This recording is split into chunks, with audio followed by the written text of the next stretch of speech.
জাতীয় কবি কাজী নজরুল ইসলামের ১২৭তম জন্মবার্ষিকীর অনুষ্ঠানে যোগ দিতে আজ ময়মনসিংহে যাচ্ছেন প্রধানমন্ত্রী তারেক রহমান। বেলা ১১টায় রাজধানী ঢাকা থেকে ময়মনসিংহের উদ্দেশ্যে রওনা হবেন তিনি। দুপুরে ময়মনসিংহের ত্রিশালে পৌঁছাবেন তিনি। সেখানে বৈলর কানহর ধরার খাল খনন কর্মসূচির উদ্বোধন করবেন প্রধানমন্ত্রী। পরে যোগ দেবেন জাতীয় কবির জন্মবার্ষিকীর মূল অনুষ্ঠানে। বিকেলে দলীয় নেতাকর্মীদের সাথে মত বিনিময় সভায় অংশ নেওয়ার কথা রয়েছে বিএনপি চেয়ারপারসন তারেক রহমানের। এদিকে প্রধানমন্ত্রীর সফর ঘিরে উচ্ছ্বসিত স্থানীয় বিএনপি ও অঙ্গ সংগঠনের নেতাকর্মীরা। তার ময়মনসিংহ সফরকে ঘিরে আইনশৃঙ্খলা বাহিনী নিরাপত্তা জোরদার করেছে।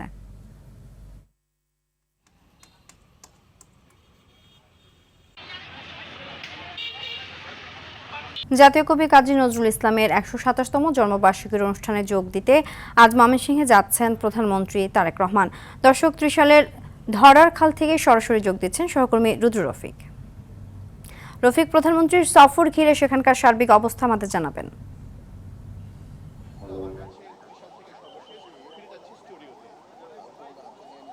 সিনথিয়া, প্রধানমন্ত্রী হিসেবে নির্বাচিত হওয়ার পর তারেক রহমানের এটি প্রথম সফর ময়মনসিংহ শহরে, এবং এই সফর উপলক্ষে কিন্তু ইতোমধ্যে শহরের বাসিন্দাদের মধ্যে এক ধরনের উৎসব বিরাজ করছে, তাদের মধ্যে উদ্দীপনা বিরাজ করছে। যেহেতু নির্বাচনের আগে বেশ কিছু প্রতিশ্রুতি তারেক রহমান দিয়েছিলেন, সেই প্রতিশ্রুতিগুলো আসলে বাস্তবায়নের পথে এই সফর আরও এক ধাপ এগিয়ে যাবে বলে মনে করছেন স্থানীয় বাসিন্দারা। আমি এখন রয়েছি ত্রিশালের যে ধরার খাল, সেই খালের সামনে। আপনাকে একটু জানিয়ে রাখি, খালটি একটি ঐতিহাসিক খাল।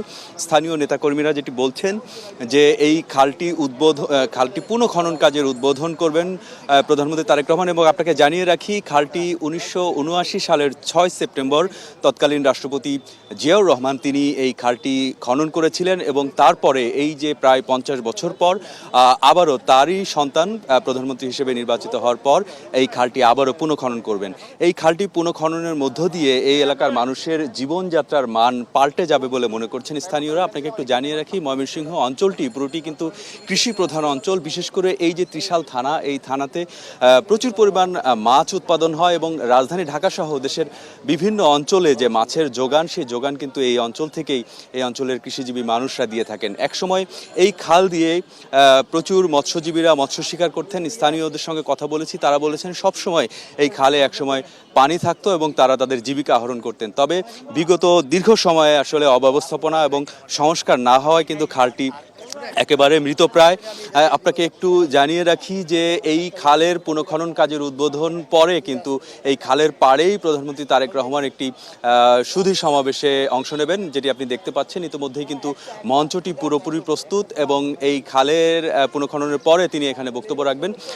এছাড়াও এই খাল পুনঃখনন কর্মসূচির পর, অর্থাৎ ইতিমধ্যে আমরা যেটি জানি যে দুপুর 12:30টার দিকে তার এই খালটি পুনঃখনন করার কথা রয়েছে। তবে সেই সময়সূচিটি আসলে কিছুটা বিলম্ব হতে পারে, যেহেতু প্রধানমন্ত্রী তারেক রহমানের এই ময়মনসিংহের উদ্দেশ্যে রওনা দেওয়ার কথা ছিল সকাল 9:30টায়। তবে তার একটি অনুষ্ঠান থাকার কারণে সেটি আসলে কিছুটা বিলম্ব হচ্ছে, যার কারণে কিন্তু ময়মনসিংহে যে অনুষ্ঠানমালা রয়েছে এই খাল পুনঃখননের পর নজরুল একাডেমির সামনে জাতীয় কবি কাজী নজরুল ইসলামের ১২৭তম জন্ম জয়ন্তী উপলক্ষে যে 3 দিনের অনুষ্ঠানমালা, সেই অনুষ্ঠানের উদ্বোধন তিনি করবেন। তো সব মিলে সেই অনুষ্ঠানের সময় রয়েছে বিকেল 3টায়।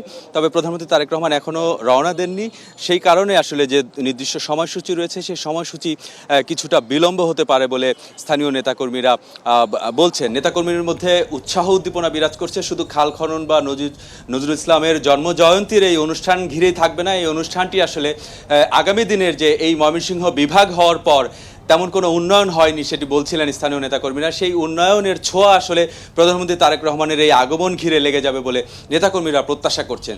তো এই ছিল ত্রিশাল থেকে আমার কাছে সবশেষ তথ্য। সিনথিয়া, ধন্যবাদ।